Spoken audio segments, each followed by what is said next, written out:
Welcome to Big Butts No Lies. I'm Mavi, your go to guide for everything plastic surgery. With 18 years in the industry working alongside top board certified plastic surgeons, I know what really goes down the good, the bad, and the botched. Now I work for you, bringing you real, unbiased info to help you make the best choices for your dream look. Whether you're going for subtle enhancements or a full on transformation, I'm here to give you the facts, the tips, and the confidence to navigate your surgery journey. Let's get into it. Should be fun. Hey guys, do I have the show for you today? You are in for a treat. Today, I have a very special guest. You might know him from Instagram from a very signature procedure that I found him by, which is the Cupid lift. Thank you for being on the show, Dr. Salehi.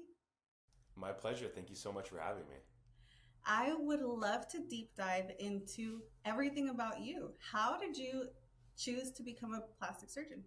So, it's a kind of a long road, not just in training, but I always thought I was going to be a surgeon since I was a kid. I used to joke that I was going to be the first player in the NBA to be a surgeon, but then when I didn't get past 6'2" or whatever, I knew that dream died.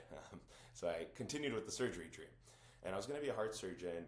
I always thought that was cool, but as you get into med school, you see that heart surgeons don't really do as much as they used to. They don't do big procedures. It's a lot more non-invasive. So I fell back on the NBA dream, the sports dream, and I said, all right, I'll be an orthopedic surgeon. And then as I was going through med school, I realized right at the end, actually, the latest possible moment, I was actually applying to ortho. I realized it's really carpentry. The reason I liked ortho was because of the guys and the culture and the sports medicine, but I don't really like the surgery. So I lucked into a head and neck surgery room and I fell in love with that and the intricacies of the head and the neck. Spent my training at Yale doing a head and neck surgery residency, and I thought I was going to be a head and neck cancer reconstructive surgeon. But then you also realize that as much as that's an amazing, and I really tip my hat to those people who are oncologic surgeons, it's a sad field.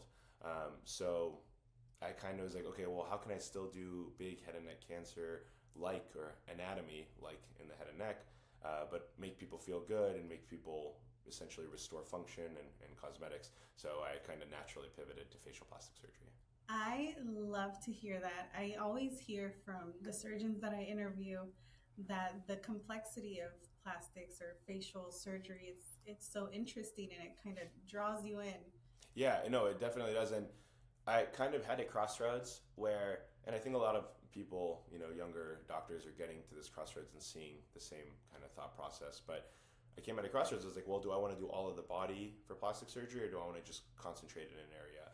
And for me, since I had the head and neck surgery background at Yale, but also just the anatomy, I think is the most intricate in this area, I thought I'd specialize because in general, you could have someone like LeBron James. He could probably play basketball and football, but he specialized in basketball. And I think when you specialize in something, you're going to be better at something. And I'm starting to get to the point where I'm specializing within facial plastic surgery to mainly facial rejuvenation and lips. I love to hear that. I'm a lip girl. Tell I have been I have been blessed with very thin lips with the gift of my mom, and it's been years and years of lip filler after lip filler, multiple syringes a year to try to keep up some sort of volume. And I have interviewed surgeons before about lip lifts, about lip fat grafting, and it's so interesting to hear everybody's takes. Not everybody thinks the same. Everybody has different techniques, and that's why I love having this show. We get to hear from everybody, every surgeon. I want to hear everybody's opinion, and our listeners, my girls, they want to know because they're thinking the same thing. They've had lip filler, they're seeing aging in their face, and they're like, oh my God, what am I going to do about this? So I thought you would be a perfect guest for that. Well, I'm glad, and you're right. A lot of my patients have those same exact concerns when they come. So I'm going to use myself as an example a little bit later in the episode, but I want to start off with who is a good candidate for a lip lift. I know it's the Cupid lift, but a lip lift. With the lip lift, the three things you want to look at are upper lip length. So that's more for older patients. As you get older, just like your face starts to have ptosis or drag down, your lip does too. So this length right here. the amount of red lip you're showing, which it sounds like for your case, that's a thin lip and you want to show more red lip. And then for the third one is teeth show. So, a nice sensual lip or mouth at the baseline sometimes shows a little teeth. It's not drooping down past the teeth. And so you're really trying to increase that tooth show, but not do it too much so they look like a beaver or something odd. Yeah. When you're looking at somebody's face, and you're giving your recommendation, are you giving multiple procedures recommendation at the same time so it all goes together, or do you like to separate it? I think I'm very different to other plastic surgeons in this regard. I don't recommend anything unless a patient has a concern. So if a patient just comes in asking for lips, if I notice something in their eyelids, I don't say anything because I'm not here to necessarily do that. I'm here to just make whatever yourself wants to improve better. But yes, if a patient comes in with multiple concerns, then of course I can say, okay, you can do this, this, and this.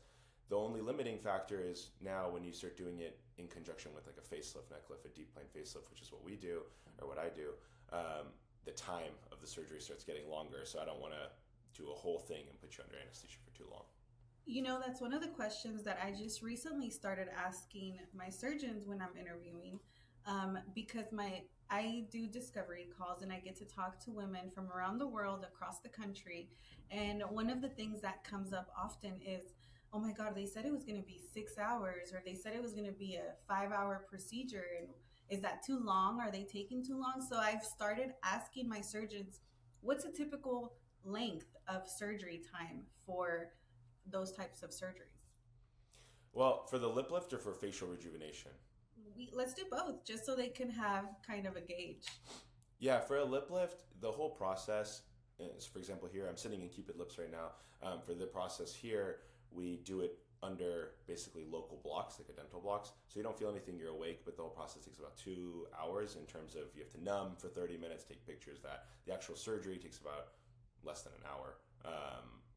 If you had corner lip lift in, which we didn't actually talk about, but the corners, that adds another like 20 minutes. When you do the entire facial rejuvenation, that becomes a more complex tree because when you do a true deep plane facelift, that can take several hours. Even the fastest guys who have been doing this for many, many years, who've done thousands, a good rule of thumb is like 1 hour, an hour for the neck, so 3 hours. If they're really pushing, they could go a little faster, but you have to do anesthesia.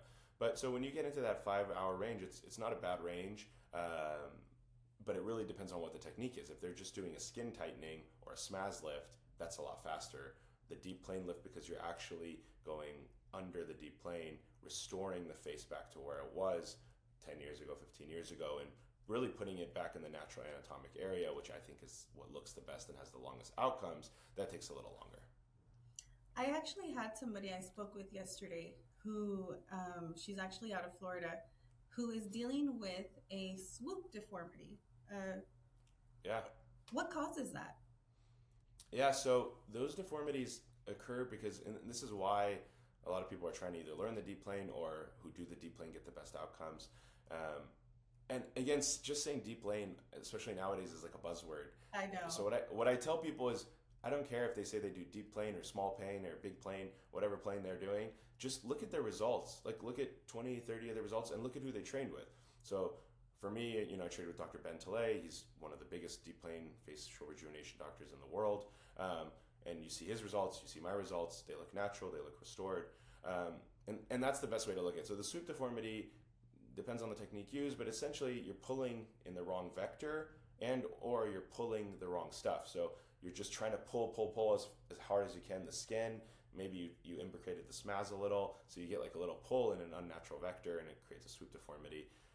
Again, with the deep plane, we literally just lift off in an anatomic plane, and if you do it right, should be completely safe. Again, that's why the head and neck surgery training comes in handy. And then you just put it back exactly where it was. Oh, okay. So my girl who I was talking to yesterday, I hope you're listening so you can understand a little bit of what's going on. She just had it a few months ago and she's noticing, she's like, I noticed this thing and I went online and it says it's called the swoop deformity or Yeah, and to make her feel a little better, oftentimes it does get better with time, depending on why it's happening. So if it was just a few months ago, I would give it some time probably. But she can always discuss it with her surgeon, and obviously that person probably knows. Absolutely. Absolutely. So when I you said something that I think is really important, and I like I just said I listen to these discovery calls. I talk to women all the time, and something you mentioned just now reminded me of a conversation that I had, which was a patient went in for a consultation and she was just going in for one specific area that bothered her. And when she sat down, and this is why I preach to my girls, you have to have multiple consultations until you feel comfortable with the person across from you. And she said she just sat down. He came in and he took a look at everything. He said, "Okay, we're gonna do this, this, and this, and this." Okay, took left. They came back with a quote with like 7 procedures, Yeah. and she was like, "Some of the stuff on here didn't even bother me, but now it does because now he's pointing it out that maybe I need to do something about this." And it just left her in a very uncertain spot because now she's doubting. Maybe I should do more. Maybe I need to uh, treat these other areas that weren't even of my concern. And it just made me, you just made me think of that because Yeah. of what you just said. Yeah, and when you go through training, you spend time with a lot of doctors, and I've seen that, and it's just not my style. I think as plastic surgeons, we're not trying to change we shouldn't be changing what you look, try to change who you are, change what you look like. We should just be trying to help what bothers you and what you want to improve to become your best self. And that's why I don't just start pointing out. And that's why I actually hate the question of like the patients who just walk in, sit down, and say, "Hey, what would you do?" And I'm like, "Well, you know, you might not like the answer, so let's figure out what bothers you, and triage that." Yeah. But for the patient, there are a subset of patients that are like, whatever you say, what if Yeah. you think it's gonna make me look better, let's do it. Check it. Put the quote together. Let's book it for next week. Those patients are good too. Yeah, yeah. I mean, so I think once you get more and more senior and more experience, more referrals, I'm getting a lot more of those. Like they'll come in, they'll say, "Hey, you did my friend. She loves you. Just whatever you did for her, whatever you think's the best, just do it."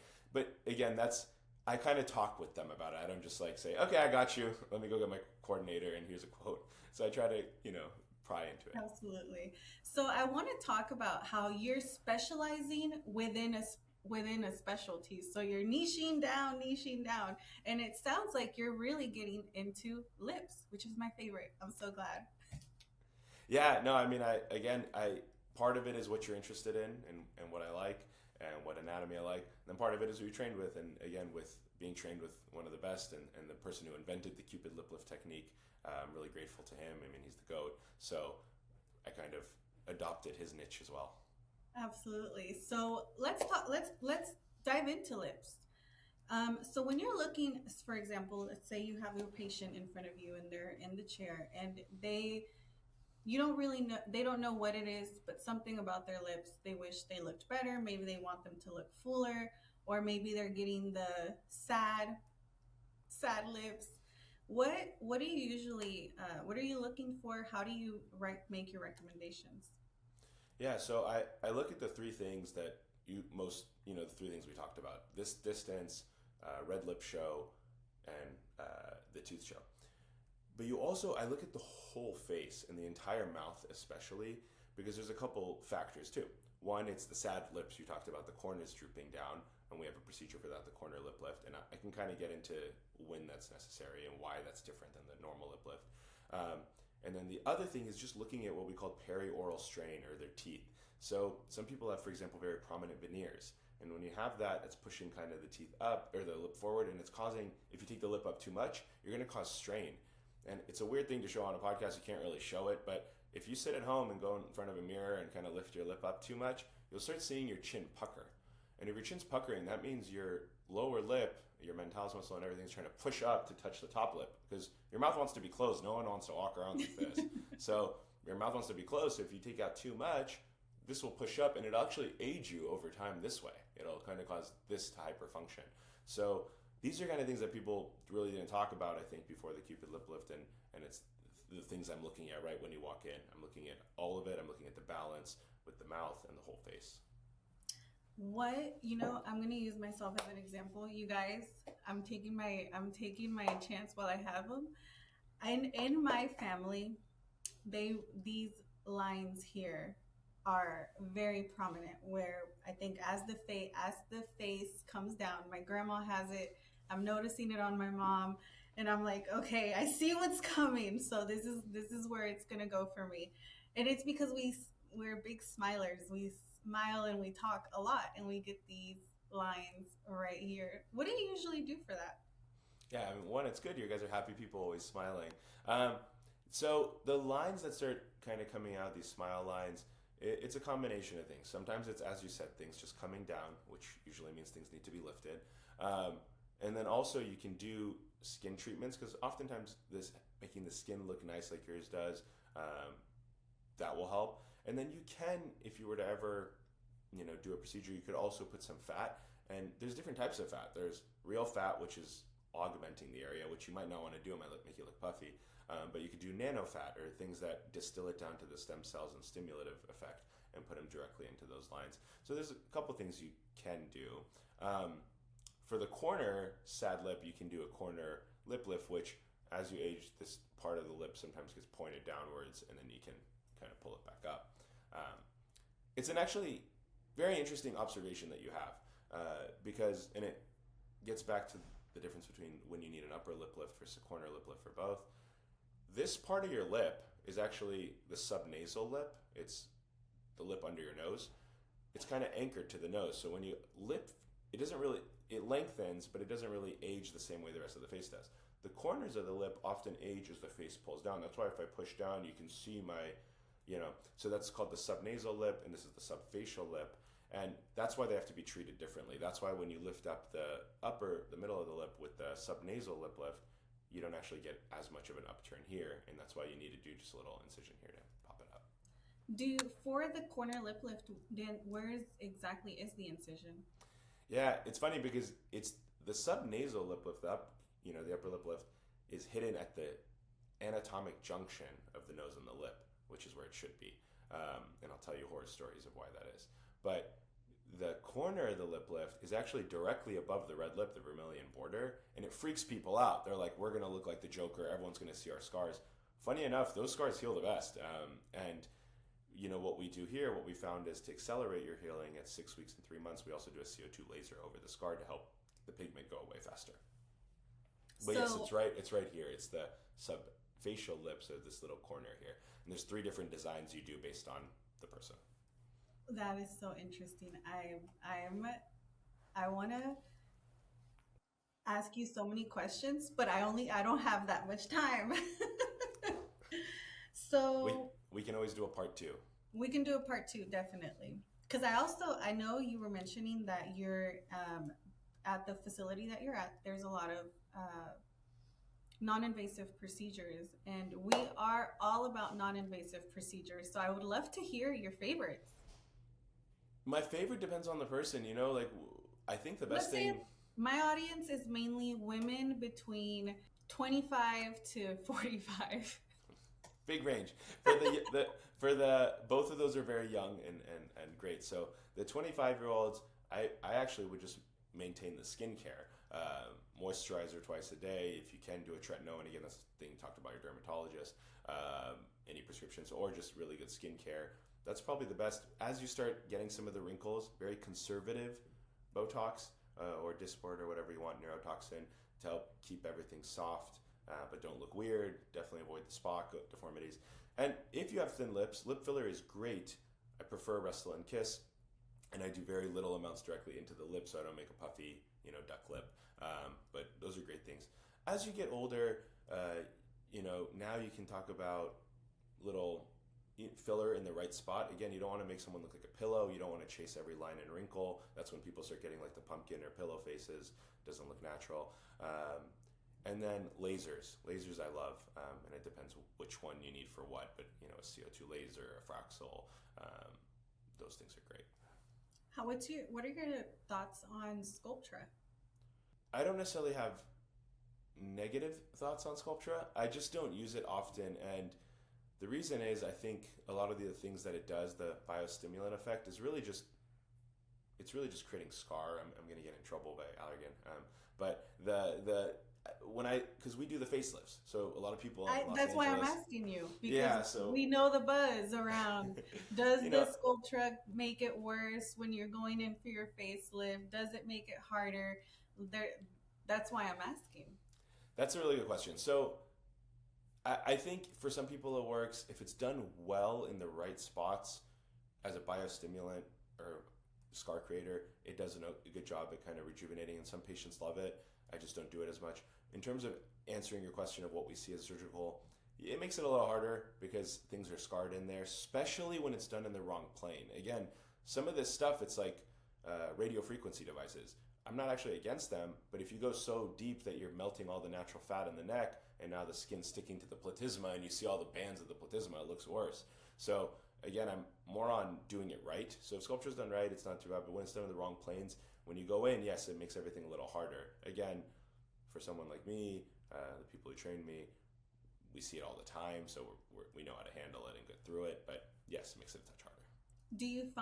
What do you find with threads Yeah, these so days? I've never done threads on anyone because I don't necessarily think it works that well. It's you're putting a suture and just pulling. It's not going to look that natural. I've seen so many issues of people coming into my office with it, and again, it's interesting being in Beverly Hills, which is like a hotspot for plastic surgery, being trained by someone like Dr. Tale and even Dr. Nassif, who with the botched TV show back in the day. So it's we see a lot of crazy stuff is what I'm trying to say, and I'm a Persian background, so I have a lot of patients who go to the Middle East, Iran, Turkey, and come back with all their problems.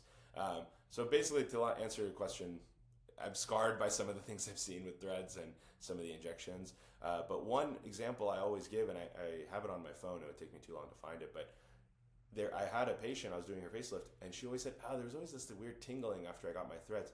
And I saw the thread going through the facial nerve. Like I could see the facial nerve and I could see the thread like going right through it, just like this. Like it's like that famous Wow. photo of a battlefield where the bullets hit each other. It's somehow they got the Wow. thread right through the facial nerve. And I couldn't even risk pulling it out because it was through the nerve. I didn't want to paralyze her face. So I actually left it, but it now makes sense why she always had tingling in that spot after. Wow, I've seen some horror stories too. I've seen, unfortunately, some patients who have dimpling that never goes away. Yeah. It stays. They tell them, oh, it's gonna go away. It'll be calm down, and then it never goes away. Yeah, I mean these sutures they're putting in, a lot of them are barbed. They're like have little hooks everywhere, so you can't just go in and pull it out. I had a patient who had that same issue a couple months ago. Hey, can you just go in and pull it out? I'm like, I can go in and find it, but I can't just pull it out. It's too, So it's in not as those easy. cases, you just have to go in for a full. Yeah, to either lift it. I mean, in some cases you can actually pull it out, but you don't know until you see it. You could try to fat graft around it, or just keep hoping or praying that it dissolves over time. I've seen one where the actual barb was poking back through the skin, backing out through the skin. Yeah. So if you're listening and you're thinking, what can I do to hold off the facelift? Just save your money and save until you're ready to just go ahead and do the facelift. Just because sometimes we're trying to skirt around it and avoid it, and it might be the best thing for us. It's kind of like what for women who want to do liposuction only when they really need a tummy tuck, and they'll go and they'll have the liposuction, and then they're like, I wish, what about this? And it's like, well, it's because you're a better candidate for a tummy tuck. So it's very similar, you guys. If you're thinking about this, go for the full procedure. Let's talk about the recovery of a lip lift. What does a recovery usually look like? The recovery is great. So first, since especially when we do it alone, a standalone procedure, you're awake. You just blocked. Most people fall asleep, because they have a Xanax or something. But you can walk as much as you want that first day. You're up and out. A lot of people do wear a mask just to cover the swelling and things. Around day 3, your lip gets pretty swollen, as if you got a fat lip or something, or even filler. Some people get a lot of filler and the lip gets swollen, and then some bruising settles in. It actually kind of tracks down and settles in around here. But most of my patients, I'm thinking of the last 3, nurse, lawyer, nurse, yeah. and all three of them were back at work in a week. The nurses kind of cheated because they had the mask on, but the lawyer had no problem. But what we tell people is at 3 weeks you're presentable, and at 3 months is kind of your graduation date, and you look great. To help accelerate that process, though, at 6 months and 3 months, we do that CO2 laser, and it helps accelerate the healing and make the scar disappear faster. Okay, for my listeners who maybe don't know much about CO2 lasers, can you explain it to them what it is, what it does, how it works, what a recovery looks like? Yeah, so people hear CO2 laser and they think about the whole face being like melted off, which it can do actually, and some people get that treatment. But for in this specific case, we kind of use a low energy CO2 laser, carbon dioxide laser, and then you just shoot it right on the scar. So actually, recovery and stuff is negligible. You'll have some redness and burn, not even burning because we put a cooling cream on it, but if we didn't do that, you'd have some burning. But you just have some redness for a day or two. It actually makes the scar look worse for like about a day, and then it starts looking better again. So the recovery actually doesn't even register to people. They come in, we numb it, they come out. What about when they do their whole face? When you do your whole face, it depends on how severe you're going. Oftentimes with facelifts, because you don't want to do it on skin that's been raised up, you don't want to risk the health of the skin. We do it around the eyes and the mouth. But if you're doing like a whole standalone CO2 laser, I actually think it's a great treatment. It's a beautiful treatment. You just have to do it in the right hands. If you do it in the right person with the right training, because you can get pigmentation issues, hypopigmentation. You can get herpes flare-ups, things like that. So you have to do it in the right hands. But otherwise, you essentially get really kind of white and swollen, and it does tingle quite a bit. And then it starts turning into this like sandpapery texture all over your face. So it kind of looks like your face was burned and it's kind of peeling. And then once it kind of peels and you get through that initial stage of a couple weeks, it starts looking very nice. So I'm actually a very big fan of CO2 lasers, especially for fine lines and wrinkles. Me too. I know a lot of our listeners who are considering procedures, when you're considering a surgical procedure, that's just kind of like I had a surgeon on the show who described it as a bed, and you have your mattress and you have your sheets on top and you have your base at the bottom, and you kind of think about the different layers and how the skin is like your on the top, like the comforter. How is it going to look on top of all of the structural things below it? And so for my listeners, for my girls, you have to have your skin really at the best it can be in order to really achieve the results that you're looking for. I think some of the celebrities that we look at, we're like, oh my God, what do? They did this, they did that. Yes. And they also did a lot of skincare, a lot of laser, a lot of whatever procedures they did to get their skin to be nice and healthy and bouncy. Yeah, no, 100%. The skin is very important. That's why I tell your young, very young listeners to make sure they, pay attention to that. And even before I was in the field, maybe a year before I started practicing, I started doing it on my own skin. Not that my skin's the best, but it's way better than it could have been if I didn't do all that. What stuff. are you using? What are your favorites? Give us your. I'm a little give us lazy. A shout out. I know. I wish I could. So the thing is, I'm still a guy that's not great about it, but I got down with the tretinoin. I do the 0.05% every night, and because that makes my skin dry, it makes me remember to do moisturizer. So because I'm a Cupid, I always have like a revolving door of moisturizers. That's just that I get from the reps and stuff. I mean, from Elastin to everything. I can't even remember all the names, but anything that you find good, for your skin, you just stick with that. It doesn't have to even be like crazy fancy. Just a really good high quality moisturizer. I think actually even getting on a routine. Yeah. That's the hardest part. Starting with something like just getting on a routine, constantly be washing your face, wash your makeup off, make sure you're cleaning out your pores. Just basic stuff initially, and then you climb up into, okay, now I got a 6-step night routine, 3 steps in the morning, and you get it. By the time you're like 6 months into a really good skincare regimen, you'll never go back. Yeah, no, I mean, at nights wash my face, tretinoin and moisturizer. In the mornings, wash my face, moisturizer, sunscreen. So I'm pretty good at that. And I've actually started getting in the past 6 months to doing a lot of sauna when I work out, cold plunge sauna. And I've noticed, I mean, it might just be, I don't know, I feel better because I'm doing it, but that the sauna, when I've been in there, that heat and that sweating has helped my skin look a little better too. I agree. Every time I work out, I get beet red, but my skin looks amazing. Yeah.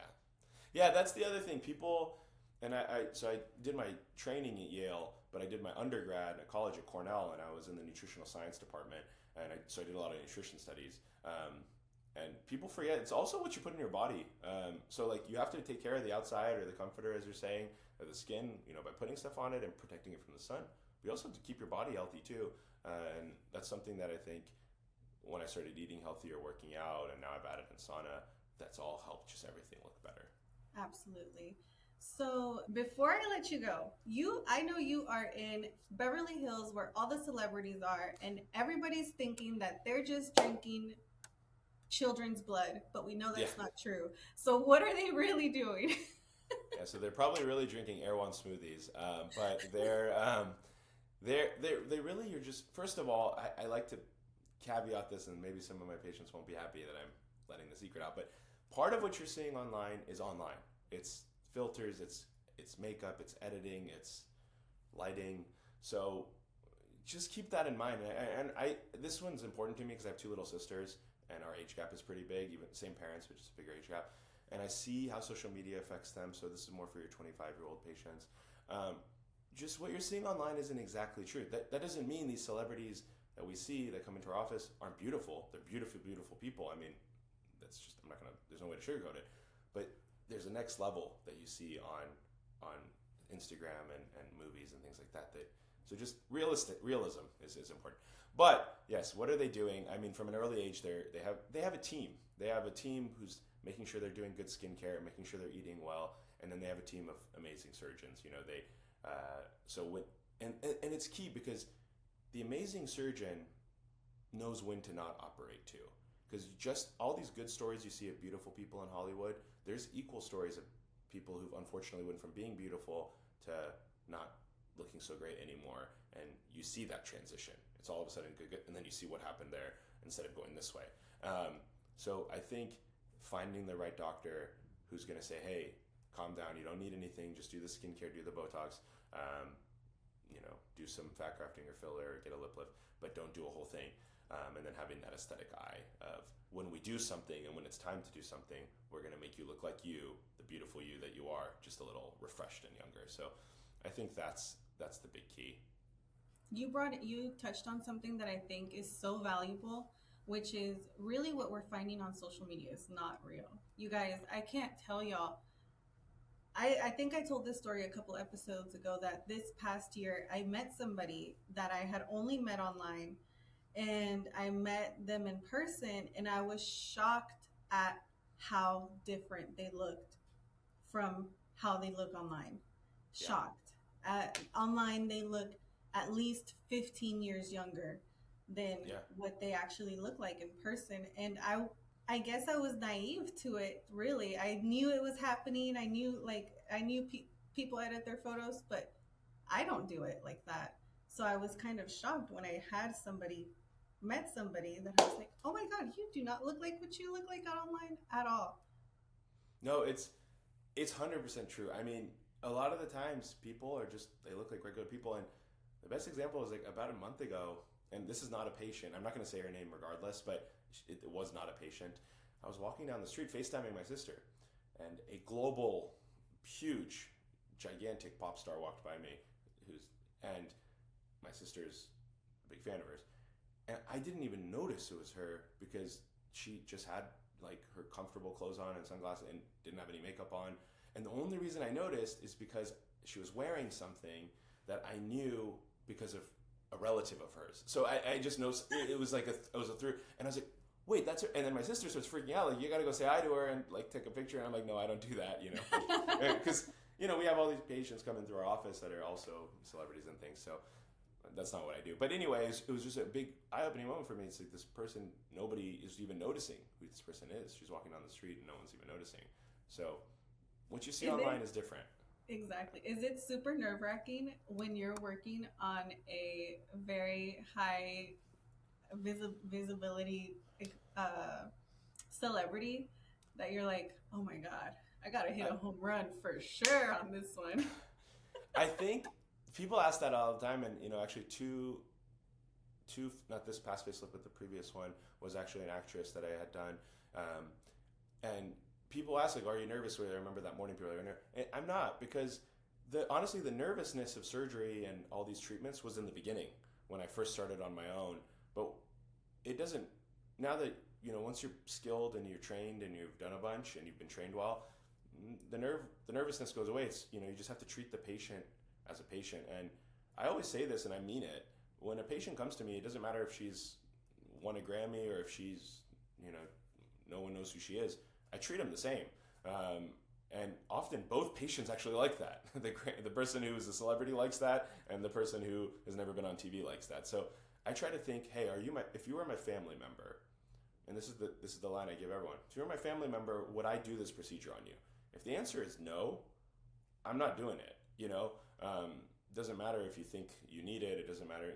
There's plenty of doctors, fortunately, here to go to. But that's how I think of it. Like everyone's a family member. I'll do whatever I would for them, for you, and I recommend the same thing. Absolutely. I totally understand that. I had a surgeon here in the city. I live in Houston, and we I'm have I'm our own originally share. from Texas. I should include Oh, that. really? Yeah, Where? I just came back last night on a red eye. I'm from the Dallas area. I was born and raised there. Oh, okay. Yay, you're a Texan. Yeah, I love it. yeah. Congrats to the Houston Texans this weekend. Yeah, Ah, thanks. yeah. So I was actually, it was a surgeon here in Houston, and he was working on a very famous celebrity. He was telling us this story kind of in between, and he was working on her nose, and he said that when he was working on her nose, when he did something, like the whole nose shattered while she was under, and he said my stomach just dropped. Like, oh, that was not supposed to happen. And fortunately, he was able to Fix that. fix it. He fixed it, of course, but and the patient never couldn't. Afterwards, she couldn't tell. Everything looked great. He ended up telling her a few weeks later, like what happened in the OR. She's like, "Well, I can't even tell. It looks perfect." And he's like, "Yeah, but you should have seen what was going on in there." And I always remember that story because he's like, crap, if it had to happen with anybody, but it had to happen with her. Yeah, that's always what happens. Yeah, it's funny. It's either the ones you don't expect, or the ones you're like, please, I want everything to go perfect. Everything has to go perfect. And I'm glad you bring this up, and it's probably important for your readers. It's surgery. I mean, and the thing is, everything can even go perfect in the surgery, and then when you're healing, all of a sudden something pops up. So, especially with rhinoplasty, because you do the nose, it looks perfect, and then 6 months, a year down the line, it starts changing. So, I I'm glad you bring that up, and I'm glad you inform your readers of that.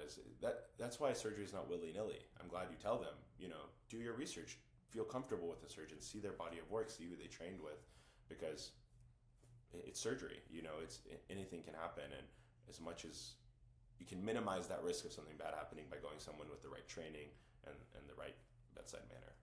Absolutely. So, before I let you go, I always like to ask my surgeons if you were talking to your sister or to your best friend and they're thinking they're going to get on this surgery journey, they want to have something done. What is one tip that you would give them? I think, and full disclosure, I actually did surgery on one of my sisters, but the youngest one, her nose. But the what I tell patients is look at the first of all, make sure you want it. Make sure so it's kind of a double answer. The first thing I tell patients is make sure this is what you want. It's not a trend. Again, like for example, a swooped nose or cat eyes, they might be cool on Instagram, but it's not a pair of jeans. So when it's not cool anymore, you can't change it. You can, but it's going to be very hard. So first of all, make sure you want it. And for sometimes my older patients, have gone through a divorce or something, and immediately they want surgery. It's like, is the divorce the reason you want surgery, or is something bothering you?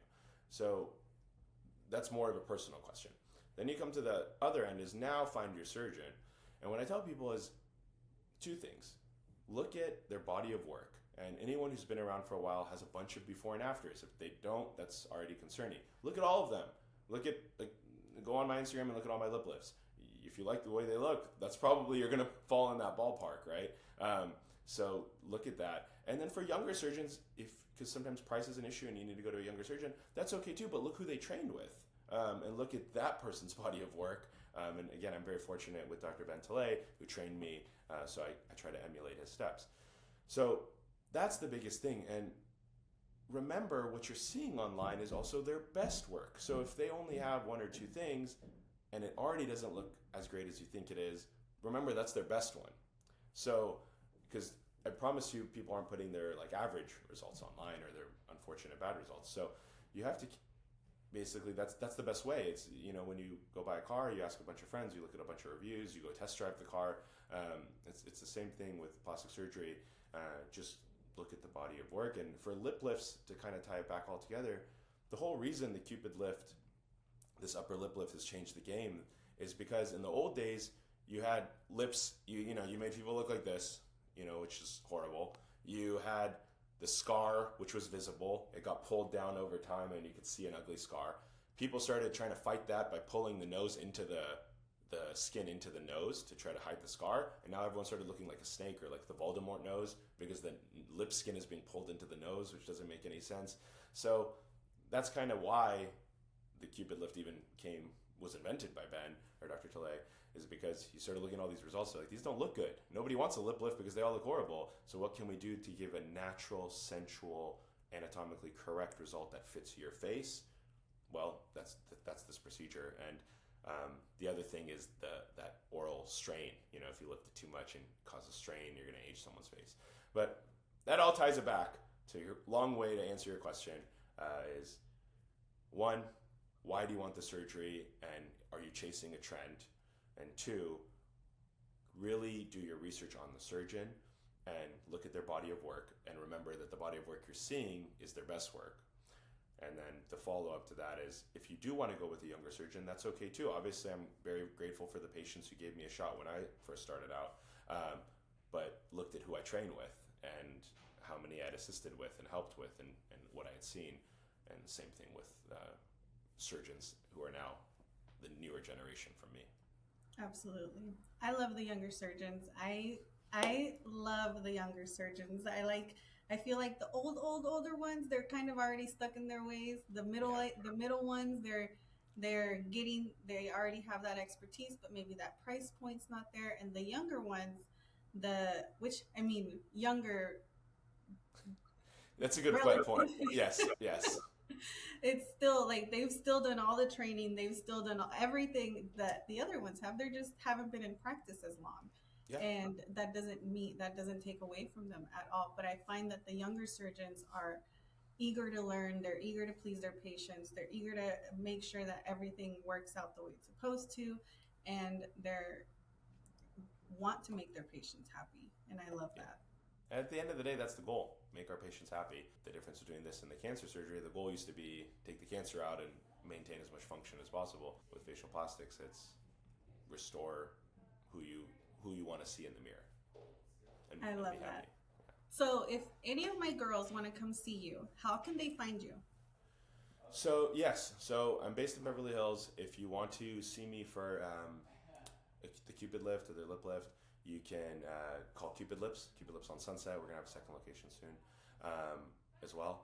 And then the Beverly Hills Center for Plastic and Laser Surgery, that's Dr. Ben Talay's office. That's where I do my surgeries aside from the lip lift.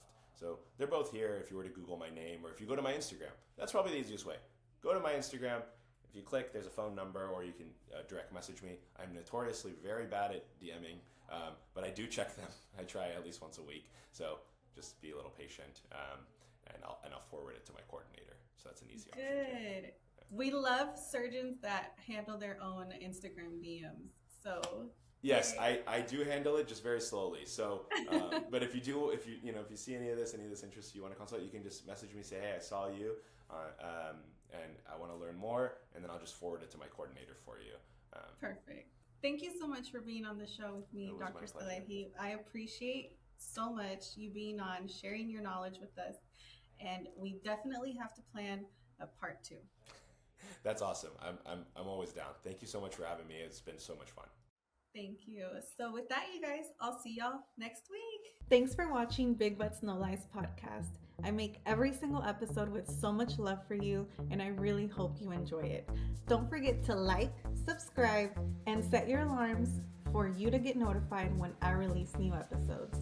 And if you're on your plastic surgery journey and you don't know where to start, or you just want some guidance, contact me at mavi@bigbuttsnolies.com.